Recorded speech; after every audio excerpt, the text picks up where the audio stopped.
제가 지금 여러분 아시는 대로 85세입니다만은 제가 33살 때 그때 젊었을 때 서울 영락교회 한경직 목사님이 심무하시는 영락교회에 부흥회를 인도하러 갔습니다.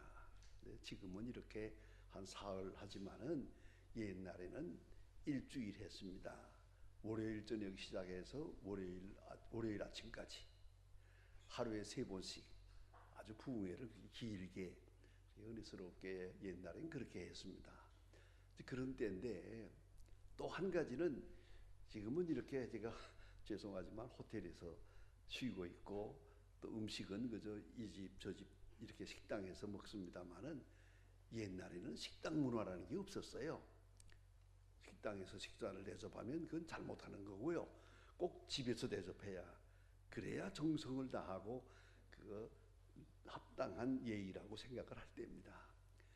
그래서 아침에도 교인 댁에 가서 대접받고 점심에도 가서 대접을 받고 저녁에도 대접받고 이제 그럴 때입니다. 그런데 점심을 대접받기 위해서 어느 장로님 댁에 가게 됐는데 마침 그때 미국에서 점잖은 손님이 두 분이 오셔서요. 한경직 목사님에게 온 손님인데 한 목사님이 아주 여유 있게 그분들에게 한국 음식이 낯설겠지만 우리가 지금 이 한국 사람의 풍속대로 초청받아서 집에 가서 식사를 하게 되겠는데 내가 당신을 초청할 테니까 우리 장로님 댁에 갇혀 한국 음식을 좀 대접받을 마음 없느냐. 그러니까 아주 좋다고, 그거 참 좋다고 동의를 얻었어요. 그래서 두 분 미국 목사님을 모시고 장로님 댁에 점심을 하러 갔습니다. 그런데 정말 뻑지근하게 상에다가 음식을 잘 차려놓았어요. 아주 가득 차려놨는데 다 둘러앉았는데 장로님 나오셔서 인사를 하는데요. 여러분 잘 들으세요. 차린 것은 없습니다만은 많이 잡수세요. 그거 우리 방법이죠. 예. 차린 것은 없습니다만은 많이 잡수세요. 그랬거든요. 그러니까 한경직 목사님이 껄껄 웃더니 나 이거 통역 못해. 광 목사 통역 좀 하라고 대신 이 서양 사람들한테. 그래서 제가 통역을 했습니다. 갑자기. 그런데 여러분 영어 하시는 분들 쉬운 얘기입니다. We provide nothing but eat much. 차린 것은 없습니다. Provide nothing. 그러나 많이 잡수세요. Eat much. 그랬습니다. 했더니 이 서양 사람 두 사람이 What? 그래서 이렇게 많이 차렸는데 차린 것이 없습니다만은 What does it mean by it? 그래서 내가 한참 설명을 했습니다. 이게 한국 사람의 미덕입니다. 많이 차렸지만 우리 마음은 차린 것이 없습니다. 잘했습니다만 잘한 것도 없습니다.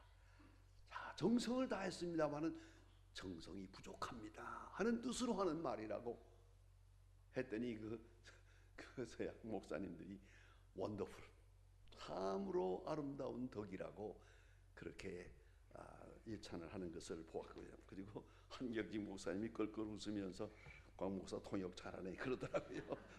여러분 한번 생각해 보셔야 합니다. 여기에 우리가 지금 쓰는 말 가운데요 그런 게 있습니다. 잘못된 말이 하나 있는데 유행어입니다. 내가 승진을 했던가, 자녀들이 대학 시험에 합격을 했던가, 또 뭔가 좀 뜻대로 잘 되면은 아주 기쁨이 충만합니다. 그럴 때 우리가 하는 말이 뭡니까? 아는 사람에게 내가 한 번 쏜다 그러잖아요. 도대체 그건 어디서 나간 말인지 모르겠어요.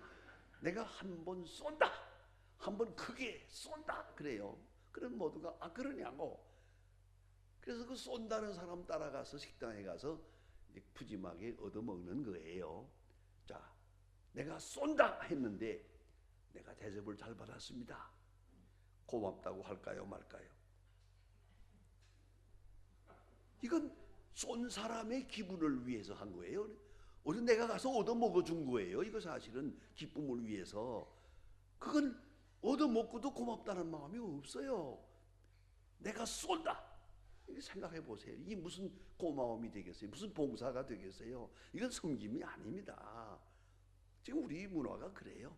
그래서는 뭘 한다면 내가 한 방 쏜다. 뭐 이러더라고요.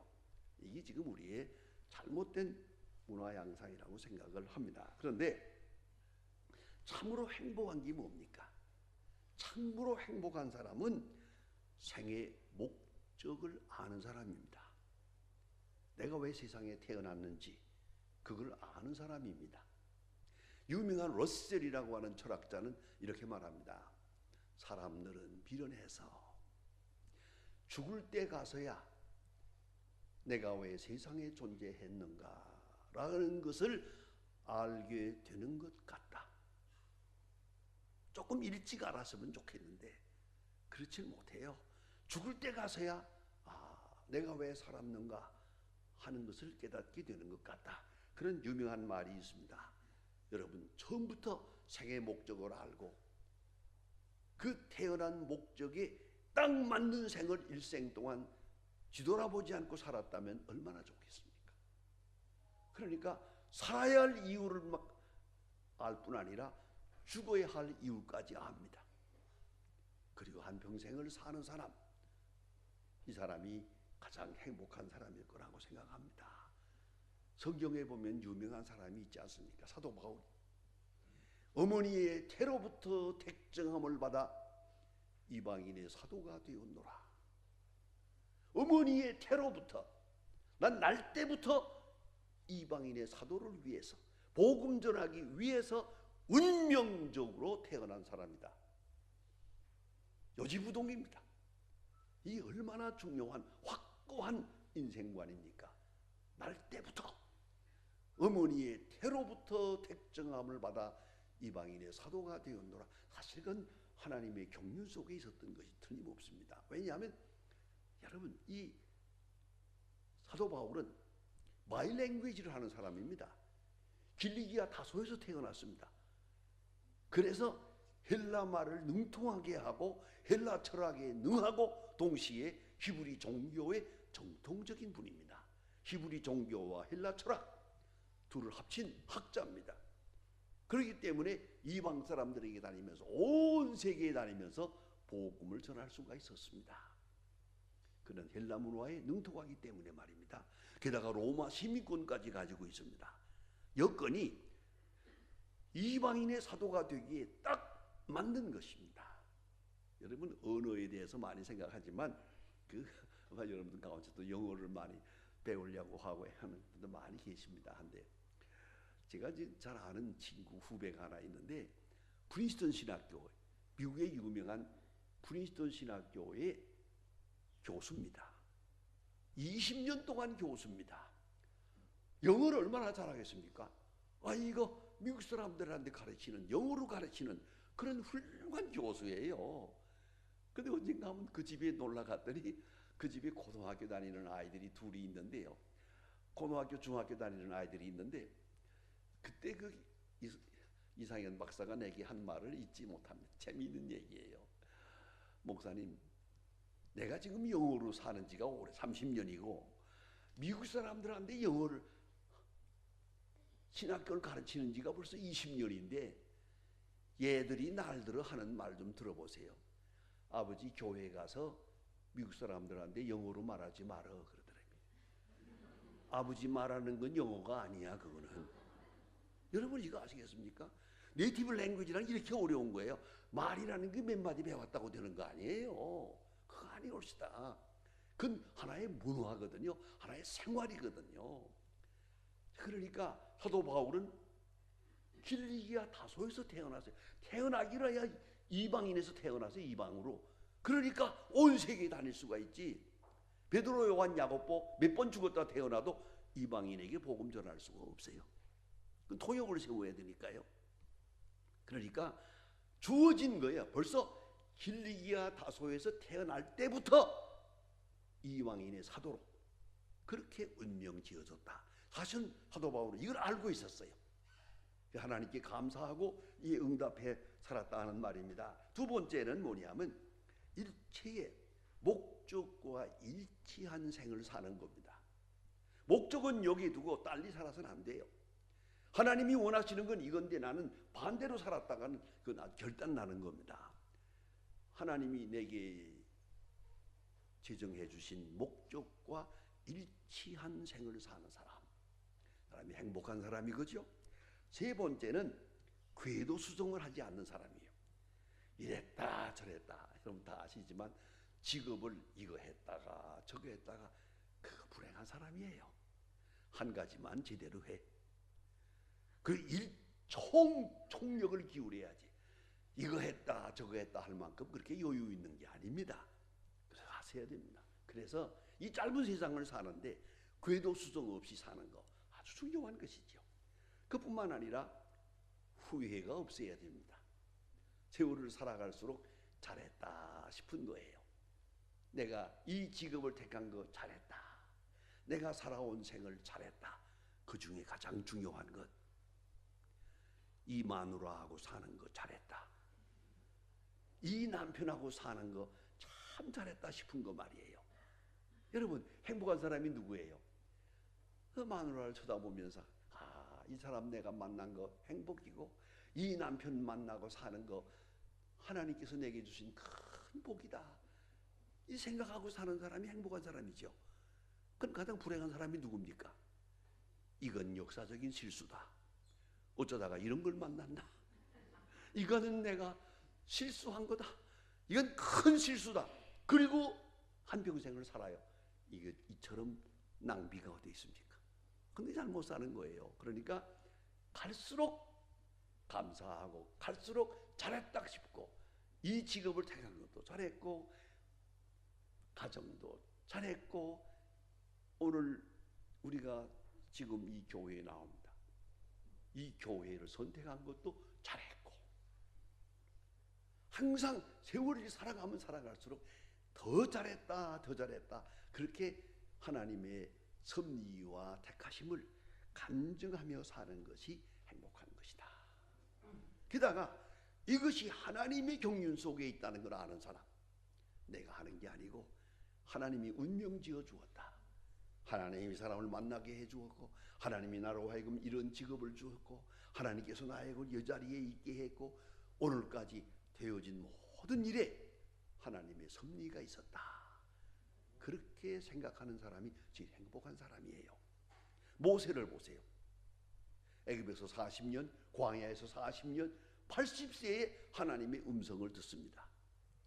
그리고 지난날에 80년이 잃어버린 80년이 아닙니다.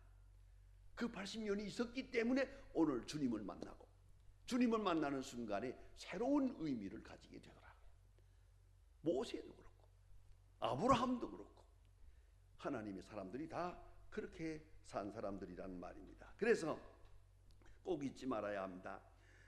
내가 세상에 태어난 목적 그 어디에 있는가? 하나님의 경륜은 무엇인가? 날들어 뭘 하라고 하시는가? 뭘 하다가 죽으라고 했는가? 그걸 알아야죠. 알고 오늘을 살아야 한다 하는 말입니다. 오늘 예수님께서 오늘 본문에 말씀하십니다. 나는 세상에 온 것은 섬김을 받으려 함이 아니고 섬기러 왔노라. 여러분 한번 생각해 봅시다. 섬기러 왔노라. 섬김 받으려고 하면 피곤합니다. 섬김 받으려는 사람들 때문에 말썽입니다. 그저 이름도 없이 벗도 없이 좀 더 낮은 곳, 좀 더 낮은 곳에서 섬기려는 마음 이것이 중요합니다. 이 본문을 거슬려 올라가면서 자세히 보면 이런 말씀이에요. 예수님께서 지금 십자가를 향해서 예루살렘을 향해 올라가시는 도상입니다. 길인데 그때 세베대의 어머니가 와서 그 야고보와 요한의 어머니입니다. 가까이 와서 무언가 교섭을 합니다. 그 내용은 간단합니다. 예수님께서 왕이 될 것 같은데 왕이 되거든 하나는 내 아들 둘 하나는 우편에 하나는 좌편에 함께 해주세요. 이 언중유골입니다. 이 말의 뜻은 뭐냐면 수지자 베드로는 빼놓고 내 아들 둘 하나는 우편에 좌편에 앉게 해주세요. 이렇게 말합니다. 다른 제자들이 질투하고 몹시 불편한 가운데서 말합니다. 그때 예수님께서 하신 말씀이에요. 인자는 섬기려 왔노라. 너희들은 섬김을 받으려 하기 때문에 고민도 많아, 문제도 많아. 섬기려 하고 섬기려는 마음으로 생각을 싹 바꾸면 이제는 평안할 것이에요. 그것이 삶을 바로 살아가는 길이라고 말씀하십니다. 여러분, 섬김을 받으려고 하면 욕망은 끝도 없습니다. 이걸 에스카레이팅 하는 겁니다. 계속 더 올라가기 때문에 끝도 없고요. 마지막에 또 하나 문제가 있습니다. 섬김 받으려고 할 때는 질투가 많습니다. 가만히 두질 않습니다. 올라가려고 하면 다 긁어 내리는 사람이 있습니다. 뒤에. 그래 힘듭니다. 여러분 다 아시는 대로 맨 밑바닥까지 내려가서 발이 땅에 닿을 때까지 내려가서 오로지 섬기려고만 해봅시다. 아무 문제도 없습니다. 그야말로 평안합니다. 그것이 예수님의 말씀이에요. 너희들은 섬김을 받으려고 하지만은 나는 섬기려 하고 세 가지를 말합니다. 나는 섬기려 왔노라. 나는 주려고 왔노라. 받으려는 것이 아니라 주려고 왔노라. 대속물로 주려고 왔노라. 이 세 가지를 말씀합니다. 아주 심각합니다. 여러분 이제라도 한번 생각을 바꾸어 보십시다.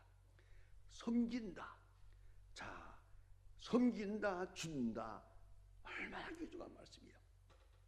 그래서 유명한 독일의 철학자의 아버지라고 하는 임마누엘 칸트의 그런 말이 있습니다. 이기주의가 세 가지가 있는데 이것을 극복하면 인생의 의미는 달라진다라고 말합니다. 아주 철학적인 말입니다. 첫째, 논리적 이기주의입니다. 여러분, 우리가 섬긴다고 할 때 우리는 봉사한다 하면 꼭 물질을 생각을 해요. 밥을 줘야 되고 옷을 줘야 되고 가난한 사람들에게 돈을 줘야 되고 저 병든 사람을 고쳐줘야 되고 이런 것을 섬긴다고 생각을 해요. 잘못된 거예요. 섬김은 거기에 있는 게 아니에요. 마음의 자세에 있는 거예요. 그것이 뭐냐 하면은 먼저 논리적 이기주의요. 이걸 극복해야 됩니다. 그 말은 뭐냐면 논리적으로 내 말이 옳고 내 말이 옳다. 어쩌면 좋겠습니까? 분명히 내 말이 옳아요. 내 생각이. 그러나 내 생각을 버리고 내 생각이 옳다. 그게 봉사예요. 섬긴다는 건 그걸 말하는 거예요. 섬김을 물질로 하는 거 아니에요. 마음과 정신적 자세로 하는 거예요. 여러분, 부부간에도 왜 사랑이 어려워집니까? 그렇게 일생을 같이 살면서 왜 부부간에 다툼이 있습니까? 다른 거 아니에요. 당신이 오라 그러면 싸우는 일이 없어요. 내가 오라 너는 내게 순종해라 이거예요. 그 시간에 그건 섬기는 게 아니에요. 그건 군림하는 거예요. 복군이 되는 거예요. 모든 말에서 당신이 옳다. 내 생각이 잘못된 것 같아. 내 생각이 맞다. 이게 바로 봉사예요. 이걸 잊지 말아야 합니다. 어떤 아이가 유치원에 다니는데 아침마다 학교 갈 때, 유치원에 갈 때 어머니가 붙들고 기도해 줬어요. 오늘 가서 선생님 말씀을 잘 듣게 해주시고 착한 아이가 되게 해주세요. 기도했어요. 어느 날 얘가 가더니 이제 컸으니까 엄마 오늘 내가 기도할게. 그러니까 그래 내가 기도하면 하나님이 얼마나 좋아하겠냐. 내가 기도해라. 그랬더니 하나님 아버지 우리 엄마가 내 말 잘 듣게 해주세요. 그러더라고요. 여러분, 내 생각에는 이놈들이 내 말을 잘 들어야 될 것 같잖아요. 아니에요. 그건 봉사가 아니에요. 자식도 제대로 사랑하세요. 네 말이 옳다. 그게 자식을 사랑하는 거예요. 내 생각이 옳다. 내 생각이 잘못됐다. 여러분, 이게 중요한 겁니다. 왜 부부간에 한 평생을 살아가면서 제대로 못 삽니까? 내 생각을 고집하기 때문이요. 내 생각을 버리지 못하기 때문이요. 별것도 아닌 것 같지고 말이에요. 그렇잖아요. 그래서 항상 마음을 다 걷어듣고 내가 판단하는 것보다 당신의 판단이 옳아, 당신의 생각이 옳아, 얼마나 중요한지 모릅니다. 이게 바로 논리적 이기주의로부터 벗어나는 겁니다. 이걸 잊지 말아요. 봉사는 물질로 하는 게 아닙니다. 마음으로 하는 겁니다. 정신으로 하는 겁니다. 논리적으로 하는 겁니다. 또 하나는 미학적 이기주의가 있습니다. 이거는 감성입니다. 내 기분, 저쪽 기분 생각해 봅시다. 여자와 남자의 기분이 달라요. 전혀 다릅니다. 가끔 보면은 참 이거는 하나님께서 어떻게 이렇게 창조했나 할 정도로 다릅니다. 제가 아는 대로 보니까요. 보세요. 여자분들 그 참 저희 교회에는요. 그 영화 배우들도 많이 나오고 탤런트도 많아요. 근데 우리 교인 집사님 가운데 미스 코리아하고 사는 사람이 있어요. 예뻐요. 참 예쁘게 생겨요. 그런데 제가 가끔 만날 때 그 집사님한테 물어보았어요. 그렇게 예쁜 여자하고 사니 얼마나 행복하시겠소. 이건 역사적인 실수입니다. 저 사람이 예쁘니까 예쁜 걸 더 예쁘게 가꾸기 위해서 아침마다 화장대에 2시간 앉아 있습니다. 2시간 앉아서 이걸 하는데 옆에서 보니까 뭐 이렇게 하나 저렇게 하나 그게 그건데 별것도 아닌데 열심히 하고 있는 거예요. 거기서 한마디만 했다가는 벼락이 떨어진답니다. 자, 여러분 어떻게 하면 좋겠습니까? 그래, 이 집사님 말씀이 재미있어요. 그냥 살아야죠. 뭐 어떻게 하겠어요? 그건 그쪽이에요. 그쪽의 즐거움이 그쪽의 가치관이에요, 여러분. 그걸 아셔야 됩니다. 이거 하고 저거 마음먹기 다시죠. 참 무슨 얘기입니다만은 제가 제 비서가 하나 있는데요. 사무원 우리 비서가 지금 나와 같이 있는 지가 10년이 됐어요. 그런데 봉사를 잘 합니다. 그런데 가만히 보니까 이것도 처녀 아이고 또 뭐 젊으니까 뭐 나름대로 예쁘게 하려고 시간을 많이 보내더라고요. 난 별로 보니까 뭐 그렇다고 예뻐지는 것도 아니던데 애를 써요. 내가 보다가 언젠가 한번 그랬어요. 내가 한 가지 물어보고 갔는데 사람은 여자는 24살부터 남자는 6살부터 늙어지는 것이다. 어차피 너는 고물이야. 그걸 인정을 해야지. 한참 있더니 그거야 그렇죠. 그럼 어쩌면 좋겠냐. 새 옷을 입어야 좋겠냐 낡은 옷을 입어야 좋겠냐. 그때 생각을 바꿨어요. 아주 그 오랫동안 가진 생각을 확 바꿨어요. 요새는 옷을 전부 중고상에 가서 사옵니다. 고물상에 가서 사오는데요. 자가는 5만 원만 주면 기가 막히게 좋은 걸 사와요. 가다가 세탁소에 딱 맡겨가지고 싹 먹고 목사님 어때요? 그러니 야, 그거 좋다. 내가 볼 땐 그거 50만 원짜리다. 얼마나 좋아요. 여러분 몸은 중고인데 새 옷을 입는다고 새 사람이 됩니까? 잊어버려. 이걸 하셔야 돼요. 자꾸만 뭘 그렇게 새로워지고 그건 하슬없는 짓이에요. 그걸 하셔야 됩니다. 그런데 상대방의 감정은 달라요. 특히나 여성은 다르죠. 그걸 내가 봉사해야죠. 내 생각을 버리고 저쪽을 따라줘야죠. 그러니까 아주 중요합니다. 여러분 결혼 주례를 많이 합니다만은 결혼 주례 할 때 제가 꼭 그런 얘기를 합니다. 신랑 보고 야, 너 지금 신부 예쁘지? 예쁩니다. 그러나 잊지 마라. 내일 아침엔 이 얼굴이 아니다. 이건 화장빨이다. 그런데 여자하고 살려면 무조건 아침에도 예쁘고 저녁에도 예쁘고 예쁘다고 해야 산다. 그걸 잊지 마라. 그래서 자는 얼굴도 예쁘고 세수 안 하는 얼굴도 예쁘고 아이 젖 먹이는 것은 더 예쁘고 부엌에서 설거지하는 것도 예쁘고 그저 예쁘다는 말을 달고 살아야 아내의 사랑을 받느리라. 어느 언젠가라도 원판 불변의 법칙 알아? 한마디 했다가는 끝나는 거다. 그래요. 여러분, 왜요? 여자들의 마음을 이해해야죠. 그 아름답고자 하는 마음, 그 아름다움을 지켜가고자 하는 마음, 그 간절한 마음을 알아줘야죠. 그러지 말아야 합니다. 이게 섬기는 겁니다. 여러분, 아내를 섬기는 거 뭐 그래 돈 안 들어요. 말 한마디면 돼요. 그저 예쁘다고만 하면 돼요. 그죠? 그런데 이걸 안 해주려고 특별히 경상도 남자들은 고약해요. 그냥 듣기 싫은 말만 골라가지고 해요. 그런다고 예뻐지나? 아니 뭐 호박에다가 줄 긋는다고 수박 뛰나? 이딴 소리 해가면서 사람의 기를 죽이는 거예요. 여러분, 섬기는 게 뭔데요? 말 한마디로 되는 거예요. 가슴이에요. 상대방의 감성을 이해하는 거예요.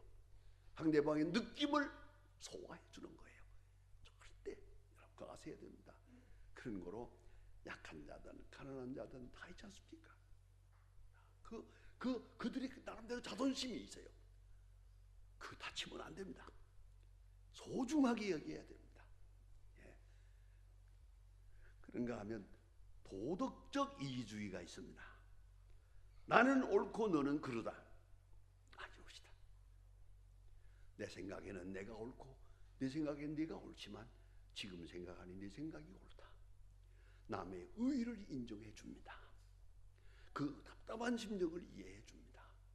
그 괴로운 마음을 충분히 이해하는, 여기에 중요한 게 있습니다.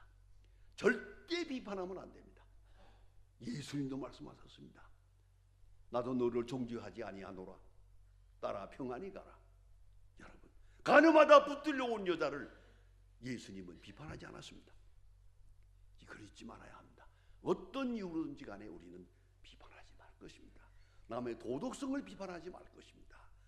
여러분, 조금 잘못하면 내가 바리새교인이 됩니다. 율법주의자가 됩니다. 그걸 접고 똑같은 마음으로 동정을 하고 같은 마음으로 대합니다.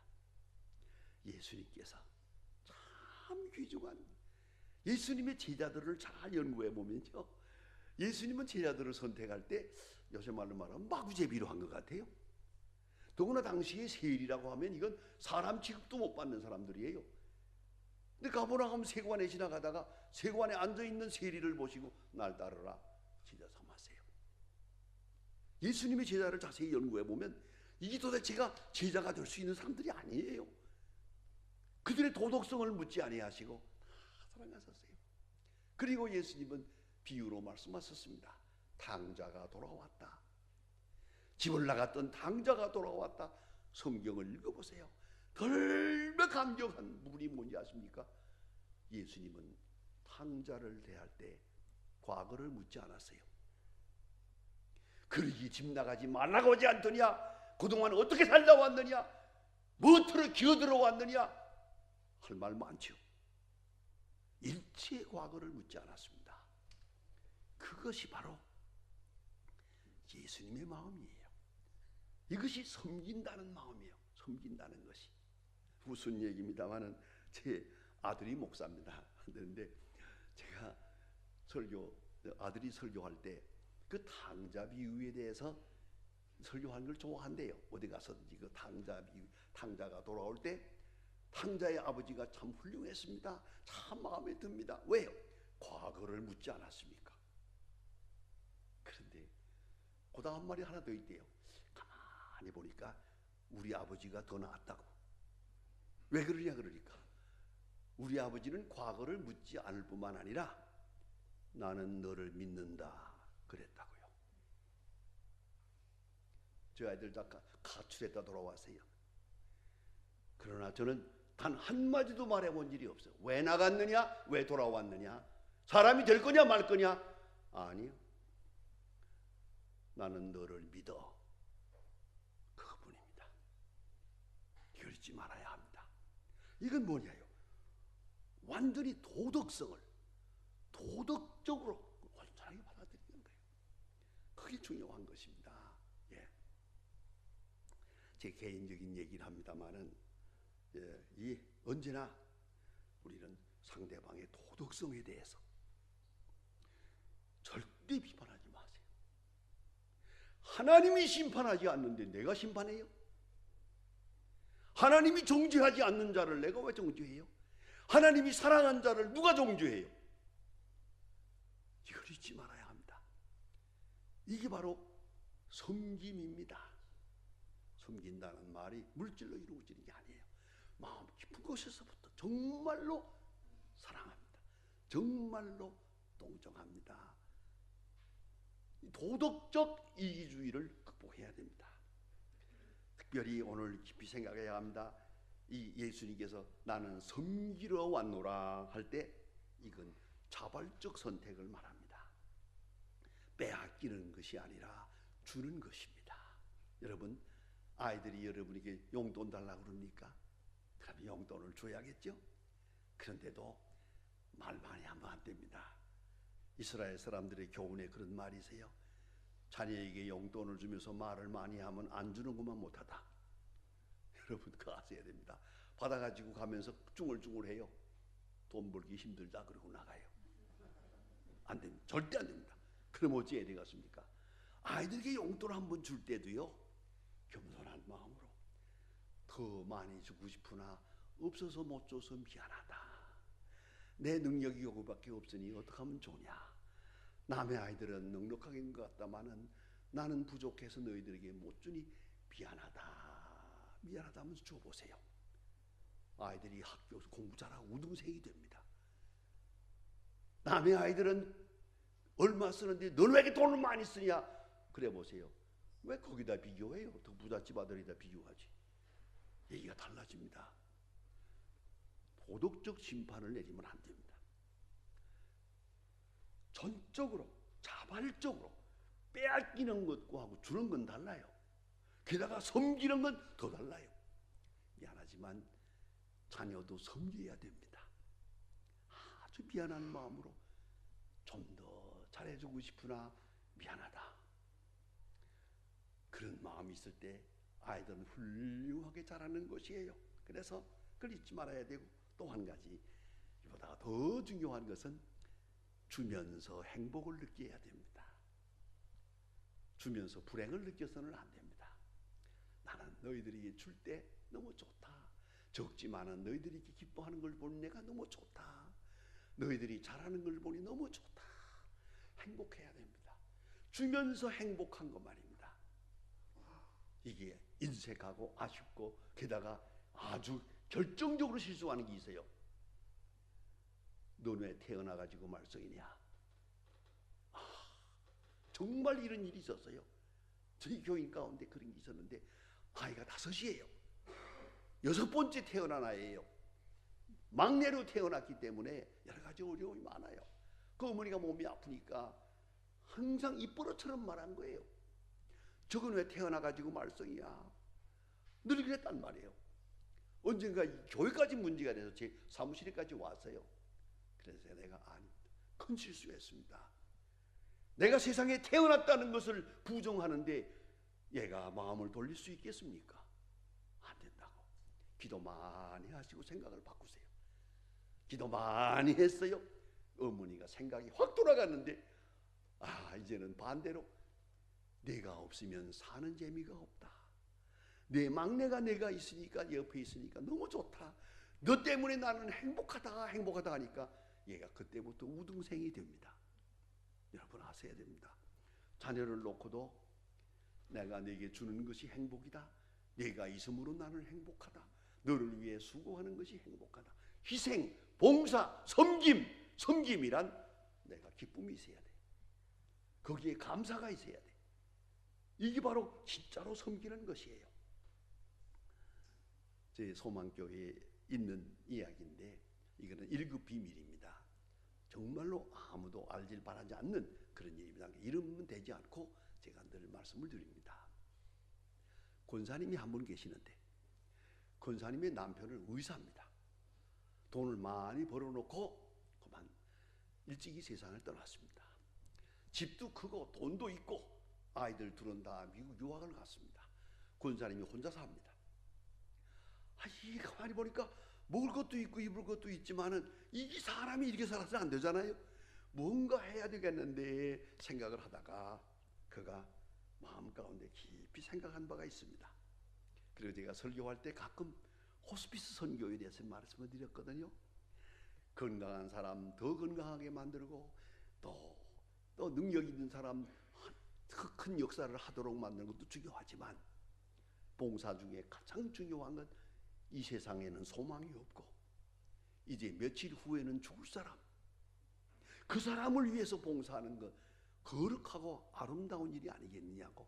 이것을 위해서 일생을 산 사람 마더 테레사 얼마나 중요합니까?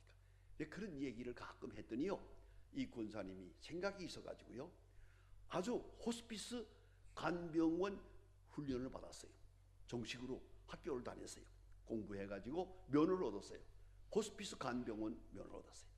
그리고 한양대학 부속병원 호스피스 병동에 취직을 했습니다. 호스피스 병동이란 뭐냐면 의학적으로 이 사람은 3개월 내에 죽어요. 확실하게 3개월 내에 죽을 사람만 모아놓은 병동이 있어요. 그 병동에 가서 봉사하는 겁니다. 한 번 딱 계약을 하면은 한 달에 150만 원 받습니다. 그런데 그것은 그 사람 죽을 때까지 봉사해야 됩니다. 그러니까 음식을 입에다 넣어드리기도 하고 세수도 시키고 목욕도 시키고 화장실에도 모시고 들어가야 되고 마지막 숨 넘어갈 때까지 그렇게 봉사하는 겁니다. 그런 계약입니다. 이분이 맨 처음에 거기 들어갔어요. 마침 맨 처음에 만난 사람이 한 80세 난 남자분인데 점잖은 사람 만났어요. 돈도 많고 그런데 마누라는 죽었고 아이들은 다 외국에 살고 혼자서 있다가 이 호스피스 병동으로 옮겨진 거예요. 이제 3개월 후엔 죽어요. 이분을 만나가지고 이 권사님이 기도 많이 하면서 이 사람을 예수 믿게 만들어야겠다. 정말로 섬기는 자세로 기도하면서 임했습니다. 정성껏 손발 다 씻어드리고 화장실도 모셔다 드리고 때로는 목욕도 시켜드리고 입에다가 음식도 넣어드리고 또 안마도 해드리고 이렇게 하고 찬송도 불러주고 성경도 읽어주고 또 기도도 하고 했더니 안 믿는 할아버지가 예수 믿게 됐어요. 점점 마음이 좋아졌어요. 언젠가는 그러더랍니다. 아줌마, 나는 아줌마같이 예쁜 여자를 만나본 일이 없어. 솔직히 결혼도 했었고 바람도 피워봤었고 많은 여자들을 대해봤지만 아줌마같이 착한 마음, 아름다운 여자를 본 일이 없어. 하나님이 나를 사랑해서 당신 같은 사람을 천사를 보내서 내가 예수 믿게 됐으니 감사하고 그리고 설교 테이프를 쫙 들려드리고 같이 설교에 대해서 얘기도 하고 이렇게 말동무가 되어줬거든요. 예수를 믿게 됐는데 너무 감사하다고 하더니 어느 날은 그러더랍니다. 아줌마, 나하고 결혼합시다. 어떻게 하면 좋겠습니까? 권사님 참 재미있어요. 자기가 생각했대요. 내가 과부인데 한 번 과부나 두 번 과부나 과부야 과부지 까이꺼 뭐 합시다 그래 버렸대. 그냥 낙심하지 않기 위해서 결혼합시다 그랬대요. 네. 변호사를 시켜가지고 혼인신고 다 해버렸어. 벌써 혼인신고 다 했어요. 그러니까 법적으로는 완전히 부부가 된 거예요. 그렇게 하고 다시 또 봉사를 합니다. 정성껏 마지막 세상 떠날 때 그 권사님 손을 딱 잡고 하나님이 나를 사랑해서 당신 같은 천사를 보내주어서 내가 천당을 가게 돼서 감사한다고 그리고 세상을 떠났어요. 떠난 다음에 이 권사님에게요, 보세요, 9억 돈이 왔어요. 이 돈을 아줌마에게 주고 싶은데 그냥 죽으면 아들 자식들이 가져가고 말잖아요. 그러니까 이게 미망인을 만들어 놔야 되거든요. 유산을 줘야 되니까. 그래서 혼인신고를 하게 만든 거예요. 9억 현금이 왔어요. 9억 현금이 중요한 게 아니에요. 권사님의 마지막 말을 들어보세요. 나는 결혼도 해봤고 연애도 해봤고 자식도 키워봤습니다. 많은 이 할아버지하고 산 3개월, 이 3개월이 없었더라면 나는 세상을 잘못 살 뻔했습니다. 너무 행복했습니다. 깨끗한 아가페의 사랑을 한 거예요. 아주 조건 없는 사랑을 한 거예요. 아주 신령한 사랑을 한 거예요. 너무 행복하다고. 이 할아버지로 인해서 나는 생애의 의미를 알았고 나는 이제 죽어도 한이 없다고 그랬어요. 여러분, 섬김이란 이런 거예요. 섬겨가다가 낙심하고 비판하고 그거 아니옵시다. 섬김은 기쁨이요, 섬김은 영광이요, 섬김은 축복이요, 섬김은 사명이라고요. 이걸 잊지 말아야 합니다. 그래서 하나님의 의가 이루어지고 하나님 나라가 확장되고 내가 세상에 태어난 생의 목적, 생의 의미를 찾게 되는 것, 그것이 섬기는 거예요. 여러분, 혹 피곤하십니까? 잘 생각해 보세요. 섬김을 받으려는 마음 때문이에요. 섬김을 받으려 하다 보면 불평이 많아집니다. 사랑을 받으려고 하니까 불만도 많습니다. 스스로 자기를 높이려고 하니 고민도 많습니다. 스스로 권세를 자랑하다 보니까 불안에 떨게 됩니다. 섬김을 받으려 할 때는 실망도 많습니다. 마음에 차지 않아요. 그러나 섬겨보세요. 하야께서 섬기던 바에 깨끗이 섬기세요.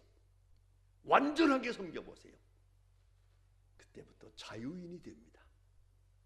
누구도 알 수 없는 신비로운 행복, 나와 하나님만이 아는 큰 기쁨과 영광을 누리게 될 것입니다. 사람들이 이 말을 하든 말든 상관없습니다. 나는 내가 해야 할 일을 하는 것뿐이고, 예수님 말씀 보세요. 나는 섬기려 하고 대속물로 주려 왔느니라. 여기 대속물이라는 말은 한다 더 높은 얘기입니다. 대속물의 뜻은 대신 죄인이 된다는 뜻입니다. 여러분, 예수님께서는 죄인의 모습으로 십자가를 집니다. 이걸 잊지 말아야 합니다. 영광이고 정당이고 공이고 진리고 아니옵시다. 죄인으로. 내가 죄인 되어서 다른 사람 의인 만드는 겁니다. 내가 무능해져서 다른 사람 유능한 사람 만듭니다.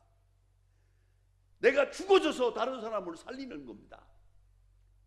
그것이 대속물로 주려 한다 하는 뜻입니다. 여러분, 다소라도 그저 내가 어리석은 사람이 돼서 다른 사람 지혜로운 사람을 만들고요, 내가 입을 다 다물고 참고 해서 참아서 다른 사람에게 기쁨을 줄 수 있다면 여러분 언제든지 한번 해보세요. 하나님과 나만이 아는 신비로운 기쁨을 맛보게 될 것입니다. 크고자 하는 자는 섬기는 자가 되고 으뜸이 되고자 하는 자는 종이 되어야 하리라. 예수님의 말씀입니다. 심판입니다. 높아지려는 사람은 낮아집니다. 으뜸이 되고자 하는 사람은 종이 됩니다. 요새도 보면 마루가다 서로 높아지겠다, 자기가 잘났다 그럽니다. 다 정신병자입니다. 섬기는 마음, 오로지 섬기는 마음. 섬기는 자는 주인입니다. 원래 헬라 말에 특별한 언어가 하나 있답니다. 섬긴다는 말을 디아스코니아라고 합니다. 그런데 로마서 13장에 보면은 권세 잡은 자라 하는 말이 나옵니다. 그 말이 디아코노스입니다. 디아코노스, 디아코니아, 어원이 같습니다. 여러분, 이건 굉장히 중요한 의미가 있습니다. 그래서 섬긴다 하는 말이 결국은 권세자라는 뜻입니다. 섬겨서 권세를 얻는 겁니다. 섬김으로 영광을 얻는 겁니다. 그게 섬김이옵시다. 섬기는 자만이 자유인입니다. 아니, 섬기는 자만이 행복한 사람입니다. 여러분, 오늘까지 이 나이를 들고 살아왔습니다. 섬겨왔습니다. 많이 봉사하고 참아온 줄 압니다. 참던 바에 좀 더 참아, 봉사하던 바에는 입 다물고 봉사해. 같은 봉사를 하더라도 이제는 감사한 마음으로, 행복한 마음으로 섬길 것이에요. 그리할 때 주께서 그를 높여주십니다. 그걸 잊지 말아야 합니다. 예수님은 우리에게 분명히 말씀하십니다. 나는 섬기려 하고 대속물로 주려 왔노라. 우리는 그 예수를 믿고 있습니다. 그런데 우리가 어찌 살아야 되겠습니까? 남들이 이런 말을 하든 저런 말을 하든 어떤 때는 막 오명과 누명을 쓸 때도 있습니다. 일체 대답하지 마세요. 잘 참고 기다리세요. 하나님께서 주시는 위로만 받으면 됩니다. 예수님의 말씀에 깊이 마음이 명심하십니다.